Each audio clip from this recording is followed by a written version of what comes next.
तो ये अदिति सिंह इस वक्त देख रहे हैं, देखिए विधायक हैं बीजेपी की, और इससे पहले कांग्रेस में थी, लेकिन उसके बाद फिर बीजेपी में आई। 2019 के चुनाव से पहले उनकी बीजेपी में उनका आगमन हुआ, फिर बीजेपी से चुनाव लड़ी और जीती भी। और अभी देखिए तस्वीर इस वक्त आप देख रहे हैं, अदिति यहाँ पर उन्होंने अपना वोट कास्ट किया है, और वोट कास्ट करने के बाद अपनी नीली रंग की स्याही से उंगली रंगी हुई दिखाती हुई नजर आ रही है, और इसी को लोकतंत्र की ताकत कहा जाता है। तो फिलहाल ये तस्वीरें इस वक्त लगातार आपके सामने हैं, और इस बीच एक बड़ी खबर मिल रही है राज्य मंत्री नित्यानंद राय से। वोटिंग के बाद बातचीत करें सर्वेश, देखिए।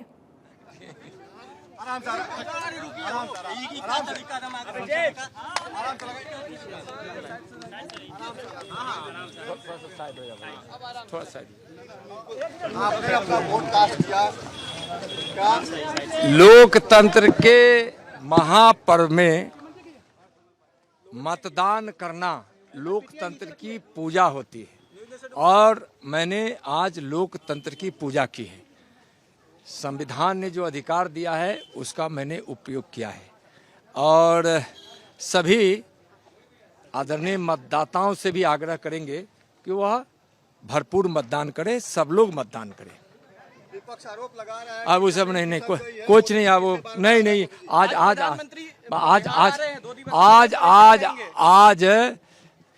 आज प्रधानमंत्री 2 दिवसीय दौरे पर बिहार आ रहे हैं। प्रधानमंत्री जी के दिल में बिहारी है, और बिहारियों के दिल में प्रधानमंत्री जी है, इसलिए आते हैं। और यहाँ के लोग अपार उनसे प्रेम करते हैं, श्रद्धा रखते हैं, सम्मान करते हैं। विपक्ष कह रहा है डर गए हैं आप लोग, इसलिए प्रधानमंत्री को बार-बार आना पड़ रहा है। कौन डरा है, कौन सहमा है, कौन पराजय के एहसास से बिल्कुल विचलित हो चुका है, जाकर इंडी गठबंधन वालों से पूछिए। यहाँ तो बिहार में 400, देश में 400 पार, और बिहार में 40 की 40 एनडीए। जमानत जब्त हो जाने वाली है इंडी गठबंधन, घमंडिया गठबंधन वाले का। संविधान बदलने की तैयारी आप लोगों की? उन लोगों के पास कोई मुद्दा नहीं है। 10 वर्षों में संविधान को सम्मान भी सबसे ज्यादा मिला है, लोकतंत्र की पूजा भी हमारे प्रधानमंत्री जी ने किए हैं। और संविधान की पूजा क्या है? देश को सुरक्षित रखना, देश के सम्मान को बढ़ना। संविधान की भावना क्या है? देश में गरीबों का सम्मान हो, देश से गरीबी मिटे, गरीबों को न्याय मिले, महिलाओं को न्याय मिले, युवाओं को अवसर मिले, यह हमारे संविधान की भावना है। देश हमारा अखंड रहे, यह सब काम 10 वर्षों में जितना संविधान के भाव के अनुरूप हुआ है। संविधान की पूजा करके माननीय प्रधानमंत्री जी ने अपना प्रधानमंत्री काल को प्रारंभ किया था। ये लोग क्या बोलेंगे? संविधान को 1974 में धजिया उड़ाकर लोकतंत्र की हत्या करने वाले कांग्रेस की गोद में जाकर बैठे लालू जी, जनता आपसे सवाल कर रही है। जहां भी जयप्रकाश जी की आत्मा, लोहिया जी की आत्मा होगी, आज आपको बद्दुआ दे रही होगी कि आप कांग्रेस जो लोकतंत्र की हत्यारी है उसके गोद में बैठ गए, जो इस देश में गरीबी को बढ़ाया, गरीबों का जिसने मजाक उड़ाया, युवाओं को जिसने धोखा दिया, देश में जिसने अशांति लाई, जिसने आतंकवाद को जिस कांग्रेस ने पैदा किया, और जहां अलगाववाद को बढ़ावा मिला, तुष्टीकरण की नीति इंडी गठबंधन वालों ने अपनाया, जिसके कारण आज देश को बर्बादी के कगार पर ले जाने की इन्होंने कोशिश की, जिसको माननीय प्रधानमंत्री जी ने बचाया। इस देश का आशीर्वाद, इस देश के गरीबों के मसीहा नरेंद्र मोदी जी को गरीबों का आशीर्वाद है। ये लोग। और इस वक्त की बड़ी खबर, सुबह के 9 बजे तक अगर बात की जाए वोटिंग की, तो 10.28% वोटिंग हुई है। उत्तर प्रदेश में सुबह के 9 बजे तक लगभग 12.89% मतदान हुआ। पश्चिम बंगाल में सुबह के 9 बजे तक लगभग 15.5% वोटिंग हुई है। ओडिशा में सुबह के 9 बजे तक 6.87% वोटिंग हुई है। बिहार में 8.86% वोटिंग हुई। जम्मू कश्मीर में 7.63% वोटिंग हुई है। झारखंड में 9 बजे तक 11.68% वोटिंग हुई है। तो झारखंड में ठीक ठाक वोटिंग हुई है। ओवरऑल अगर देखा जाए 10.28% वोटिंग हुई है। यूपी में लोग बढ़ चढ़कर भाग ले रहे हैं। उत्तर प्रदेश की 14 लोकसभा सीटों पर वोटिंग लगातार जारी है। और देखिए यूपी की खासतौर पर बात करते हैं तो पिछली बार इन्हीं 14 में से 13 सीटें बीजेपी के खाते में थी। 1 सीट रायबरेली कांग्रेस जीतने में कामयाब रही थी। अभी तक यूपी की अगर बात करते हैं तो लगभग ये मानकर चलिए कि 13% मतदान हुआ है। और इस बीच पश्चिम बंगाल की बात करते हैं तो पश्चिम बंगाल में भी अच्छा खासा वोट परसेंटेज है। पश्चिम बंगाल के लोग बढ़ चढ़कर भागीदारी निभा रहे हैं और लगभग 15.5% अभी तक वोटिंग हो चुकी है। अगर ओडिशा की बात करते हैं तो 6.87% वोटिंग हुई है और बिहार की अगर बात करते हैं तो 9 बजे तक बिहार में 8.86% वोटिंग हुई है। जम्मू कश्मीर में सुबह 9 बजे तक 7.63% वोटिंग हुई है। और टीना कर्मी जी, रुक करते हुए आपका तस्वीरें नजर आ रही हैं जिसमें यूपी और पश्चिम बंगाल के लोग बढ़ चढ़कर हिस्सा लेते हुए नजर आ रहे हैं। आप क्या मानकर चल रही हैं, ये जो इतना ज्यादा लोगों का वोट शेयर है ये आपके पक्ष में है कि नहीं? बिल्कुल, देखिए, क्योंकि जो बीजेपी का वोटर था वो आज वोट नहीं कर रहा है। क्यों नहीं कर रहा है? क्योंकि 10 साल तो आपको समय मिला। और इनका फर्स्ट वोटर तो आज विदेशों में जा रहा है, विदेशों में नौकरियां तलाश रहा है। भारत में नौकरियां कहाँ बची हैं, जॉब कहाँ बची हैं? आप देखिए कि जितने जो फर्स्ट जनरेशन वोट था वो बाहर चला गया। अब जो ये यहाँ जो भारत में भी रह रहा है वो भी आप देखेंगे कि लगातार उनसे जो वादे किए गए थे वो पूरे नहीं किए। आज देखिए, लोग जो है लगातार कांग्रेस पार्टी की तरफ इसलिए देख रहे हैं क्योंकि उनको उम्मीद जग रही है। उनको ये लग रहा है कि 30 लाख नौकरियां मिलेंगी सत्ता में आने के बाद। उनको ये पता है कि जो 250 रुपए मनरेगा मजदूरी है वो 400 रुपए दिया जाएगा। तो फर्क बिल्कुल साफ है। आज एक तरफ जहां पर जिनके मैनिफेस्टो में रोजगार का कहीं जिक्र नहीं है, वहीं पर हम लोग जो है 1 लाख के करीब जो है अप्रेंटिसशिप युवाओं को रोजगार देने जा रहे हैं। तो देखिए, अंतर साफ है। एक तरफ महिलाओं को महालक्ष्मी योजना के तहत हम 1 लाख अकाउंट में सीधे पहुंचाने का काम करेंगे, वहां आप देखिए 80 करोड़ लोगों को 5 किलो भोजन पे आश्रित कर दिया है। तो देखिए, मैं ये बताना चाहती हूँ कि आज के समय में जनता कांग्रेस की तरफ देख रही है और वो चाहती है कि सत्ता में कांग्रेस पार्टी फिर से आए, क्योंकि जिस तरीके से विकास के पथ पर जो देश चल रहा था तो पीछे हो गया। आप देखेंगे पूरी दुनिया, पूरा विश्व लगातार भारत को जो सबसे बड़ा लोकतंत्र, डेमोक्रेटिक कंट्री कहा जाता था, उस लोकतंत्र का गला घोटने का काम बीजेपी ने किया है। बीजेपी ने तो इतनी हालत कर दिया, सोचिए कि जो अपोजिशन है उसके अकाउंट फ्रीज कर दिए, सिटिंग सीएम को जेल में भेज दिया।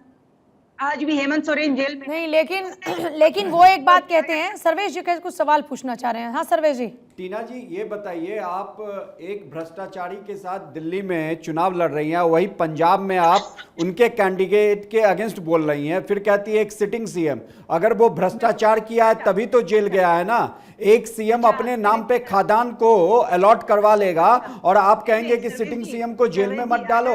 आप आज जो चुनाव हो रहा है उसमें मात्र एक रायबरेली सीट जीती थी, वो भी सोनिया गांधी जी का अगर मार्जिन देखे तो 55% वोट लिया था। लेकिन अगर 2014 से कंपेयर करें कुछ देर तो पहले धीरे धीरे वो गिर रहा था। अभी कुछ देर पहले बात कर रहे थे कि एक वोट काफी होता है। सर्वेश जी, धर्म निभाइए, पहली बात राजनीतिक विश्लेषक है तो कौन है? धर्म राहुल सर्वेश जी, जीत होती है ना। कन्हैया यूपीए बेलारी जी की करते हो। चेयरपर्सन टीम कन्हैया बेलारी जी कनेक्ट है क्या इस बार? कन्हैया बेलारी जी एक बार हाथ 53,000 वोटों से ज्यादा वोटों से अगर बताइए। केएल शर्मा ने हरा दिया उनको, फिर आप क्या कहेंगे? तब मैं तो कह रहा हूँ हम देख लेंगे। वो कन्हैया बेलारी जी, बड़ा गैप हो सकता है, वो आश्चर्य वाली बात नहीं है। एक सेकंड रुकिए। कन्हैया बेलारी जी बहुत देर से हमारे साथ नहीं है और पहले कनेक्ट नहीं हो पाए थे, मैंने तब उनके पास गई थी। कन्हैया बेलारी जी, सवाल ये है कि जब विपक्ष की बात आती है तो एक लोगों के मन में डाउट आता है ये कि चेहरा कौन, सबसे बड़ा सवाल लोगों के जहन में ये होता है। और बीजेपी कहती है कि हमारे पास मजबूत नेतृत्व है। क्या ये सबसे बड़ा फैक्टर है जो इस पूरे इलेक्शन में काम कर रहा है?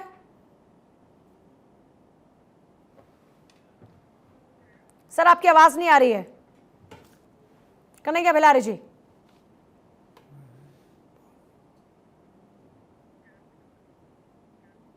सर एक बार चेक कीजिएगा क्या टेक्निकल फॉल्ट है। नहीं सुन पा रहे हैं कन्हैया बेलारी जी? जी अभी सुन पा रहे हैं, अभी सुन पा रहे हैं कन्हैया बेलारी जी? कि इसको जरा सॉर्टेड कीजिए, क्या है प्रॉब्लम। जी टीना जी जल्दी से बात पूरी कीजिए। मोदी साहब कहते हैं ना, टेम्पो भर भर के पैसा भेज रही है, तो क्यों नहीं जांच करवाई? सबसे बड़ा घोटाला तो अगर किसी ने किया है तो देश के प्राइम मिनिस्टर मोदी जी ने किया है, इलेक्टोरल बॉन्ड पर। और आज ये भारत की थू इसलिए ही हो रही है कि जिस तरीके से अब चुनाव का समय पूरा विश्व चुनाव की तरफ देख रहा है, तो वहीं पे आपके पास तो आप तो इलेक्टोरल बॉन्ड जैसा इतना बड़ा आपने घोटाला कर दिया, इतना बड़ा। मैं सवाल पूछ रही हूँ कुछ और, आप जवाब दे रही हैं कुछ और। मैं नेतृत्व की बात पूछ रही हूँ, आप कहाँ पैसों पर बात लेकर जा रहे हैं? जनता को इस सबसे पहले इंपॉर्टेंट ये है कि उनको ये पता होना चाहिए कि उनका नेतृत्व करेगा कौन। जनता को क्यों नहीं है? जनता को पूरा विश्वास है इस बार कि इंडिया अलायंस की सरकार बनेगी, क्योंकि जनता हमारे साथ है। आप देखिए कि लगातार इलेक्टोरल बॉन्ड सबसे बड़ा घोटाला तो बताइए ना कितना आंकड़ा होगा आपके पास? नहीं, तो बताइए किया या नहीं कि 49 में कितनी सीटें होंगी आपके पास? अडानी अंबानी के पास क्यों नहीं भेज अरे रहे? आप ये अडानी रटी अंबानी रटाई की स्क्रिप्ट नहीं, बोलना नहीं, बंद कीजिए नहीं, टीना जी। मैं ये पूछ रही हूँ कि आंकड़ा दीजिए। अब नित्यानंद अब राय को अभी मीडिया सुना, उन्होंने कहा कि जी 40 की 40 सीटें बिहार की और 400 पार। आप बताइए कितनी है आपके पास? आज मीडिया कितनी भी कोशिश कर ले, आज जनता के पास अरे मुद्दे हैं। मैडम, जनता पूछ रही है कि अरे रोजगार कब मैडम, देंगे ये सब रटी रटाई स्क्रिप्ट बोलना बंद कीजिए। जनता ये भी देख रही है कि आप कितना ज्यादा भटके हुए हैं, आपके पास बोलने के लिए कुछ नहीं है, तो उठा के सीधे मीडिया के ऊपर आप लोगों ने दोषारोपण करना शुरू कर दिया। मेरे कंसल्टिंग एडिटर भी हमारे साथ में इस वक्त हैं, अजय कुमार सर, आपका भी स्वागत है। इस बार धर्म का चश्मा ही नहीं पहन रही है। आज इस बार धर्म का चश्मा नहीं पहनेगी जनता। आपसे सवाल पूछेगी सीधा सीधा बीजेपी से कि रोजगार के नाम पे आपने वोट तो हमसे ले लिए, वोट क्यों नहीं दिए? अजय सर, एक बड़ा मेजर क्वेश्चन ये है कि जब विपक्ष ये कहता है कि हम जीतेंगे, तो जनता के दिमाग में सबसे पहला सवाल ये होता है कि जीतने के बाद हमें नेतृत्व कौन देगा। और जब ये सवाल पूछे तो विपक्ष के लोग कहते हैं कि मीडिया से लोग सवाल पूछेंगे। देखिए, इसमें कोई शक नहीं है कि नेतृत्व की बात निकल कर आती है और लगातार इस पर चर्चाएं होती रही हैं, लेकिन इंडिया अलायंस और उसके साथ साथ विपक्ष के तमाम नेताओं के बीच में अभी इस पूरे मसले पर कोई एक राय तो होती हुई दिखाई नहीं दे रही है। और ये सवाल उठता है क्योंकि एक पक्ष है जो कि एक नेतृत्व, एक नेता, एक चेहरे के नाम पर वोट मांग रहा है जनता के बीच में। दूसरा पक्ष है जिसके पास कई उम्मीदवार हैं जो प्रधानमंत्री के पद के लिए उम्मीद लगाकर बैठे हुए हैं। यूँ कह सकते हैं कि कई लाभार्थी हो सकते हैं जो कि प्रधानमंत्री के पद को बड़ी लोभ भरी नज़रों से देख सकते हैं, लेकिन अभी तक इस पर कोई स्थिरता नहीं आती दिखाई देती। और ये एक डिबेट है जो कि एक बड़े वर्ग में भारत में बहुत ही ज़्यादा चर्चित है कि आखिरकार विपक्ष में कौन ऐसा चेहरा है जो प्रधानमंत्री नरेंद्र मोदी के सामने अपनी लोकप्रियता सामने रख सकता है। अभी तक के तमाम जो सर्वेज हुए हैं उसके आधार पर अगर देखा जाए तो राहुल गांधी के अलावा बाकी कोई भी नेता 10% से ऊपर की लोगों की अप्रूवल रेटिंग से नीचे ही है। ऐसी स्थिति में अगर राहुल गांधी बनाम प्रधानमंत्री नरेंद्र मोदी के चुनाव को ही अगर हम सामने देखें तो ये अपने आप में बड़ा लॉपसाइडेड चुनाव है। और ऐसे में हमें नहीं भूलना चाहिए कि अभी तृणमूल कांग्रेस की ममता बनर्जी का भी अपना कुछ कहना है, उनकी भी उम्मीदें कुछ अलग हैं। उसके साथ साथ अरविंद केजरीवाल जी की पार्टी आम आदमी पार्टी, उनका भी एक अहम रोल है। कई तरह के घटक दल हैं जो कि सामने मौजूद हैं। अखिलेश यादव की भूमिका इसमें क्या होगी, शिवसेना उद्धव ठाकरे किस तरीके से अपनी बातों को सामने रखते दिखाई देंगे, शरद पवार की भूमिका क्या होगी, तो इसमें कोई शक नहीं है कि राष्ट्रीय बहस है। इस बहस पर एक तरफा बहस होती हुई कई बार दिखाई देती है। एक चीज और देखते हैं कि 2019 के लोकसभा चुनाव को नजर डालते हैं। यूपी के अंदर एक महागठबंधन हुआ, नतीजों के बाद तुरंत से सब अलग अलग हो जाते हैं। इस बार भी जिस तरीके से हम देख रहे हैं, इधर यूपी में 2 लड़कों की जोड़ी बन गई, अखिलेश और राहुल गांधी साथ साथ आ गए। तो क्या मानकर चलें, इस बार के नतीजे बहुत निर्णायक भूमिका निभाने वाले हैं कि इन राजनीतिक पार्टियों का खासतौर पर भविष्य क्या होगा, साथ रहेंगे भी या नहीं, चर्चा करेंगे। लेकिन इस वक्त एक बड़ी खबर रायबरेली से इस वक्त जानकारी मिल रही है। 24 से ज्यादा ईवीएम खराब होने की सूचना इस वक्त मिल रही है रायबरेली में। आपको बता दें कि चुनावी मुकाबला बेहद दिलचस्प है क्योंकि राहुल गांधी चुनावी मैदान में है, दिनेश प्रताप सिंह बीजेपी के उनके सामने हैं। और खबर मिल रही है कि रायबरेली में 24 से ज्यादा ईवीएम खराब है। बूथ संख्या 202, 86, 82, 85 पर इस वक्त खबर मिल रही है कि वहां जो ईवीएम है वो खराब हुई है। रायबरेली में 24 से ज्यादा ईवीएम खराब है। बूथ संख्या 202, 86, 82, 85 पर ईवीएम इस वक्त खराब है। तो देखिए, लगातार आप जान रहे हैं कि उत्तर प्रदेश की 14 सीटों पर वोटिंग लगातार जारी है। इस बीच रायबरेली एक ऐसी लोकसभा कॉन्स्टिट्यूएंसी है जिस पर सबकी निगाहें टिकी हुई हैं। इस बार राहुल गांधी वैसे चुनावी मैदान में। खबर यह मिल रही है कि रायबरेली में 24 से ज्यादा ईवीएम खराब है। अब बूथ संख्या की बात करते हैं, 202, 86, 82, 85 पर बूथ संख्या ईवीएम इस वक्त खराब है। 24 से ज्यादा ईवीएम खराब है। और अजय सर, वही सवाल मैं चाहूंगी कि उस पर आप जरूर एक बार जवाब दें। देखिए, अभी तक जो इतिहास रहा है विपक्षी दलों का, वो जाहिर सी बात है ऑपर्चुनिस्टिक अलायंस के तौर पर इसे कहा जा सकता है, लेकिन ये राजनीति की एक विषाद इसे आप कह सकते हैं जो कि हमारे भारतीय लोकतंत्र का एक हिस्सा आज से नहीं बल्कि एक बहुत ही लंबे अरसे से है। अगर आप कांग्रेस की पहले की सरकारों को देखें तो उसके विरोध में जो तमाम दल थे वो भी चुनाव के समय एक दूसरे के साथ आते हुए दिखाई ज़रूर देते थे, लेकिन उसके बाद उनका विघटन होता हुआ भी हम देखते थे और कई बार दल आपस में ही एक दूसरे के आमने सामने खड़े होते थे। आज की राजनीति भी बिल्कुल अलग नहीं है हमारे इतिहास की राजनीति से। आज भी परस्पर विरोध है कई जगहों पर। जैसे अगर आप देखें तो कांग्रेस और तृणमूल कांग्रेस एक दूसरे के आमने सामने हैं। अगर आप दक्षिण की बात करें या फिर महाराष्ट्र की बात करें, कहीं पर भी देखें तो कांग्रेस पार्टी का विरोध कई क्षेत्रीय पार्टियों से रहा है। अगर आप राज्य स्तर पर देखें, अगर आज आप उत्तर प्रदेश में चुनाव होगा तो क्या उम्मीद करते हैं कि अखिलेश यादव और कांग्रेस पार्टी एक दूसरे के साथ सहयोगी के तौर पर होंगे? बहुत कम उम्मीदें ऐसे हो सकती हैं, क्योंकि हर कोई यहाँ अपना अपना वोट बैंक बनाता हुआ दिखाई देता है। तो क्षेत्रीय दलों का एक अपना आधार है, वो क्षेत्रीय आधार पर अपने आप को आगे बढ़ाते चले आए हैं। राष्ट्रीय दलों में भी एकाधिकार अभी बड़े पैमाने पर होता न के बराबर दिखा है। यानी कि अगर आप बीएसपी और कांग्रेस के तालमेल की बात सोचें तो लगभग असंभव सी स्थिति दिखाई देती है। लेफ्ट फ्रंट को देखिए, कोलकाता में कांग्रेस के साथ हैं, केरल में कांग्रेस के विरोध में है।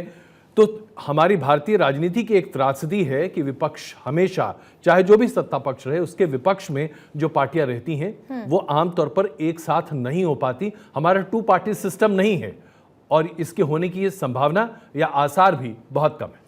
बारामूला का सीधे रुख करते हैं, जहां पर उमर अब्दुल्ला वर्सेस सज्जाद गनी लोन का मुकाबला है और बारामूला में लोग बढ़ चढ़कर भागीदारी निभा रहे हैं, वोटकास्ट करते नजर आ रहे हैं। सैयद तजम्मुल मेरे सहयोगी इस वक्त वहां पर हैं। सैयद तजम्मुल, क्या तस्वीरें इस वक्त हम लगातार देख रहे हैं जम्मू कश्मीर में एक एक सीट करके जिस तरीके से चुनाव हो रहे हैं, लोगों की भारी भीड़ पहुंच रही है पोलिंग बूथ पर?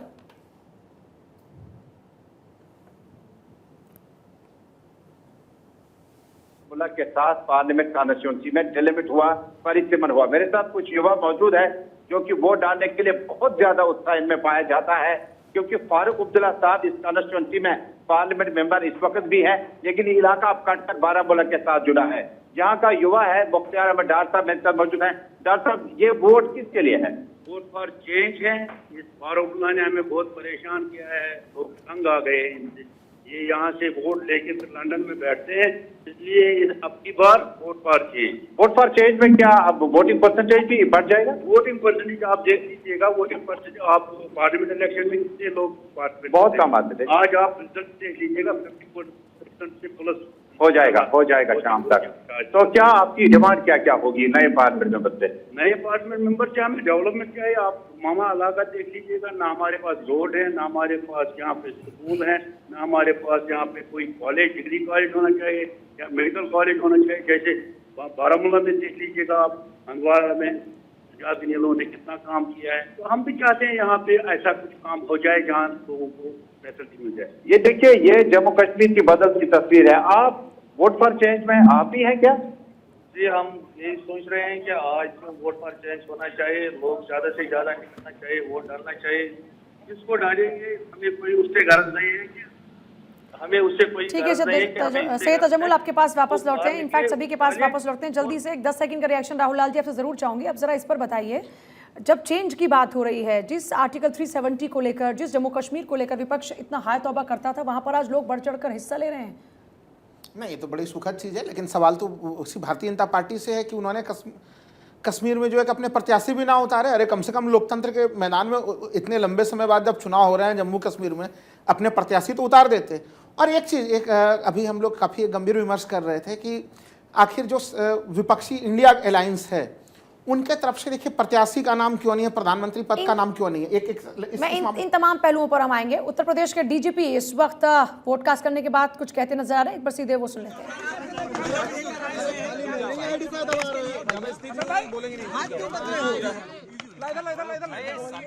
सभी का माइक आ जाए।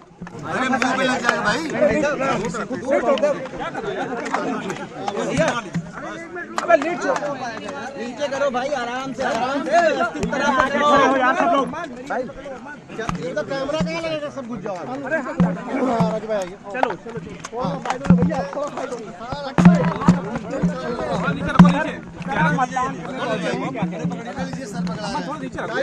आपने मतदान किया सर, क्या कहेंगे सर?